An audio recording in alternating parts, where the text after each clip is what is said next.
नमस्कार दोस्तों, कैसे हैं आप सब लोग। आइए बात करते हैं आज के करंट अफेयर के बारे में। दो न्यूज़ मैं कवर करूंगा सिर्फ।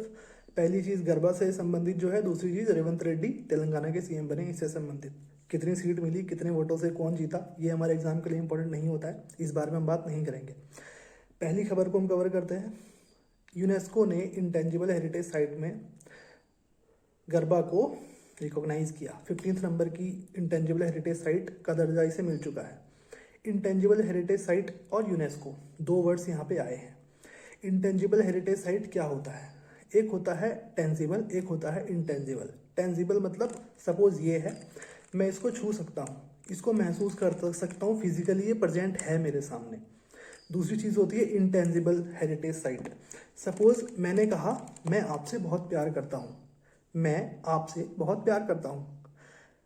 प्यार एक वर्ड है जिसे हम महसूस छू करके नहीं कर सकते, हम उसे देख नहीं सकते, वो एक फीलिंग है। जैसे कि रम्माण, मैं उत्तराखंड से बिलोंग करता हूँ तो मैं उत्तराखंड के बारे में बता रहा हूँ। 2009 में रम्माण को दर्जा मिला था। अब बहुत सारे हम देखते हैं, जैसे बहुत सारे पूजा को, जैसे दुर्गा पूजा को मिला था 2021 में। ऐसे बहुत सारी चीज़ें होती है जिसे हम महसूस ही कर सकते हैं सिर्फ कि हाँ ये चीज़ होती है, हम उसे छू नहीं सकते, उसे हम कहते हैं इंटेंजिबल हेरिटेज साइट। दूसरी चीज़ यूनेस्को। यूनेस्को की स्थापना हुई 1945 में। ये यूनाइटेड नेशन की एक संस्था है जो काम करती है एजुकेशन पे, जो काम करती है साइंटिफिक रिसर्च पे, और जो कल्चर पे काम करती है। इन सब के बेसिस पर ये दुनिया को एक साथ लेकर के आगे बढ़ने का काम करती है। हर जैसा मैंने बताया 1945 में इसकी स्थापना, पेरिस में इसका हेडक्वार्टर। पेरिस में इसका हेडक्वार्टर कुछ और याद आ रहा है आपको? पेरिस में हेडक्वार्टर किसी और का भी है क्या? याद कीजिए। है OECD का हेडक्वार्टर है पेरिस में। OECD जिसमें 38 मेंबर हैं और इसका स्थापना हुई 1961 में। ठीक है, मैं ऐसे हर चीज़, कोई भी चीज़ अगर मुझे इंपॉर्टेंट मिल गई मैं उसके बारे में आपको बता दूंगा उसी समय। ठीक है। और यूनेस्को में मेंबर्स कितने हैं? यूनेस्को मेंबर है 194। क्या सारे यूएन के मेंबर यूनेस्को के मेंबर हैं? नहीं। कुछ मेंबर ऐसे होते हैं जो यूएन के मेंबर नहीं हैं बट वो यूनेस्को के मेंबर हैं। जैसे आपको फिलिस्तीन मिलेगा, यहाँ पे आपको कुक आइलैंड मिलेगा। ये आपको यूएन के मेंबर नहीं मिलेंगे, एज ए कंट्री इसको कंसिडर नहीं किया जाएगा, बट आपको यहाँ पे ये मिलेंगे। इसी तरह से क्या सारे के सारे जो यूएन के मेंबर हैं वो यूनेस्को में होते हैं? नहीं, ऐसा भी नहीं होता है। इजराइल इसका एक एग्जाम्पल है, लिechtenstein इसका एक एग्जाम्पल है। इसराइल और चाइना के साथ तो ऐसे भी इनके बहुत सारे मैटर चल रहे हैं, इस बारे में बात नहीं करते हैं क्योंकि अभी यूनेस्को ने हमारे लिए कुछ अच्छा किया है। और फ़ायदा क्या होता है, चलिए अब हम इस बारे में बात करते हैं। फ़ायदा क्या है? सपोज यूनेस्को की साइट मिल गई, उसे दर्जा मिल गया, इससे क्या फ़ायदा है? पहली चीज़ इंटरनेशनल रिकॉग्निशन। दूसरी चीज़ टूरिस्ट आएगा, टूरिस्ट बढ़ेगा। अगर टूरिस्ट बढ़ा, इससे क्या होगा? इकोनॉमी वहाँ की डेवलप होगी, वहाँ के लोगों को रोजगार मिलेगा।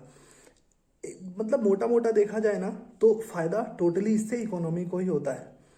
तीसरी चीज़ अगर हम देखें तो जिनेवा कन्वेंशन होता है। जिनेवा कन्वेंशन के पॉइंट पर ये कहा जाता है कि कोई भी कंट्री अगर वॉर टाइम पे भी चल रहा है, सपोज इसराइल और फिलिस्तीन में भी वॉर चल रहा है, तो वो पार्ट, वो जगह जिसको कि यूनेस्को ने हेरिटेज साइट का दर्जा दे दिया है, उसके ऊपर अटैक नहीं किया जाएगा। और अगर किया गया तो पूरी दुनिया के सारे देश उस पर अटैक कर सकते हैं। सारे देश का मतलब, मैं सारे देश तो ज़्यादा बोल दिया मैंने, मतलब उसको फिर आरोपी ठहराया जा सकता है अगर उसने, किसी ने अगर ऐसा किया तो, हेरिटेज साइट पे अगर किसी ने अटैक कर दिया तो। और दूसरी चीज़, अब हम बात करते हैं इंडिया में कितने हैं टोटल यूनेस्को की हेरिटेज साइट। देखिए इंडिया में अगर टेंजिबल की बात करेंगे तो वहाँ पे 42 मिलेंगे आपको। 42 में 3 तरह की कैटेगरी में बांटा गया है। पहला होता है मैन मेड, दूसरा होता है नेचुरल, और तीसरा होता है मिक्स्ड। आपको मैन मेड में कैसे कैसे मिलेंगे? जैसे आगरा फोर्ट हो गया, जैसे रेड फोर्ट हो गया, जैसे अभी रिसेंटली आपने होयसला टेम्पल के बारे में सुना होगा, इसको भी दर्जा मिला था, इसी साल मिला है शायद दर्जा। तो मैन मेड में ये सब चीज़ें होगी। नेचुरल में क्या होगा? जैसे मैं उत्तराखंड से हूँ तो मैं आपको बताता हूँ 1988 में हमारे 2 नेशनल पार्क को यूनेस्को ने अपने नेचुरल हेरिटेज साइट में लिया था। पहला पुनो की घाटी और दूसरा लिया था हमारे नंदा देवी नेशनल पार्क को।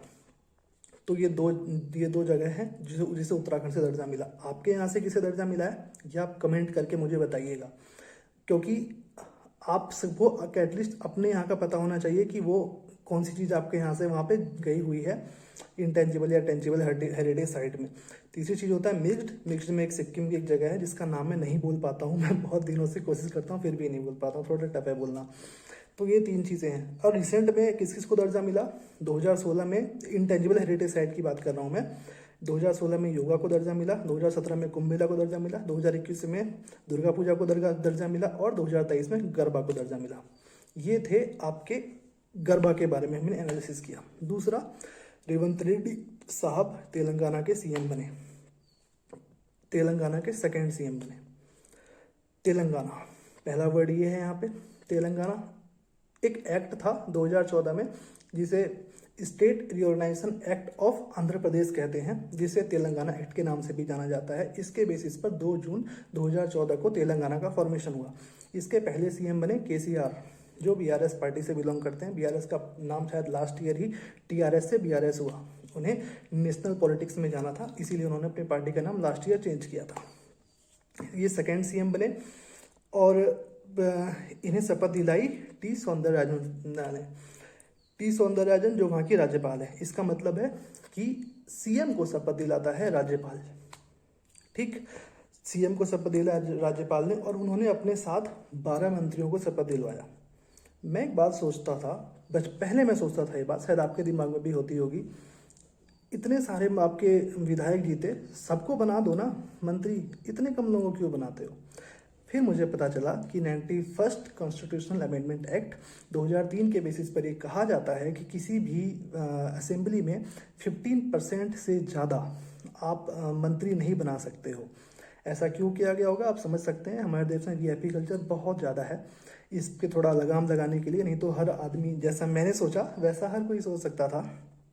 और इसके बेसिस पर आर्टिकल 164(1)(a) लाया गया स्टेट्स में, और सेंटर में आर्टिकल 75(1)(a) को लाया गया और इसके तहत 15% की सीमा को निर्धारित कर दिया गया। कम से कम कितने लोग हो सकते हैं वहाँ पे, तो कम से कम 12 जरूरी हैं किसी भी स्टेट में। जैसे गोवा जैसे स्टेट में जहाँ ज़्यादा सीट्स नहीं है, वहाँ भी आपको कम से कम 12 तो मंत्री बनाने ही पड़ेंगे, जिससे कि राज्य बहुत सही ढंग से चल सके। अगली चीज़, सीएम से संबंधित कुछ आर्टिकल्स हैं, उसको थोड़ा सा हम देख लेते हैं। पहला article 163, council of minister advice देगा गवर्नर को, तो गवर्नर कोई भी काम करेगा। कोई भी काम मतलब कुछ चीज़ें ऐसी होती है जो अपने इंटेलेक्चुअल वो कर सकता है अपने आप से, कुछ चीज़ों के लिए जो लेजिस्लेटिव होती है वहाँ पे उसको एडवाइस देता है काउंसिल ऑफ मिनिस्टर, और उसके बाद फिर वो काम करता है। अगर ऐसा ना करें तो कुछ प्रॉब्लम्स हो सकती हैं राज्यपाल को, जैसा आपने देखा होगा अभी चेन्नई तमिलनाडु में भी होता है, बंगाल में भी होता है, इससे बहुत सारी समस्याएं चल रही हैं, ठीक है। अगर सपोज ऐसा सेंटर में हो जाए तो आप समझ सकते हैं कि राष्ट्रपति को हटाया जा सकता है इम्पीचमेंट की प्रोसेस के द्वारा। इम्पीचमेंट की प्रोसेस कैसे होती है राष्ट्रपति की, इसके बारे में हम कभी और बात करेंगे। Article 164 related to the provision related to ministers, मतलब जैसे कि जो सीएम होता है वो अपॉइंट होता है बाय राज्यपाल, यानी गवर्नर अपॉइंट करता है सीएम को, और सीएम एडवाइज करता है काउंसिल ऑफ मिनिस्टर को कि आप इन सबको काउंसिल ऑफ मिनिस्टर में अपने हमारी जगह दे दीजिए, तो राज्यपाल उसको उन सबको शपथ ग्रहण करवाता है। राज्यपाल और सीएम में एक डिफरेंस होता है डी फैक्टो और डी ज्यूरे का। डी ज्यूरे का मतलब क्या होता है पता है? डी ज्यूरे का मतलब होता है संविधान के आधार पे, संविधान ऐसा कहता है कि डी ज्यूरे हेड है गवर्नर। डी फैक्टो का मतलब क्या होता है? बाय द फैक्ट, फैक्ट के बेसिस पर फैक्चुअली कहा जाए तो हमारा जो सीएम होता है वो स्टेट का हेड होता है। सेम चीज़ हम सेंटर में जाएंगे तो वहाँ हम देखेंगे कि जो पीएम होता है वो डी फैक्टो इंडिया का हेड होता है, और जो डी ज्यूरे हेड होता है वो होता है राष्ट्रपति। डी ज्यूरे डी फैक्टो शायद आपको यहाँ से समझ में आ गया होगा। आर्टिकल 167 ड्यूटीज़ बताता है कि सीएम के ड्यूटीज़ क्या क्या हैं with respect to the governor. ये 2 करंट अफेयर थे जो मैंने अभी आपके साथ डिस्कस किए। अगर आपको अच्छा लगा, अगर आप समझ पाएँ कुछ अच्छा, तो प्लीज़ वीडियो को ज़्यादा से ज़्यादा शेयर करें, सब्सक्राइब करें। धन्यवाद।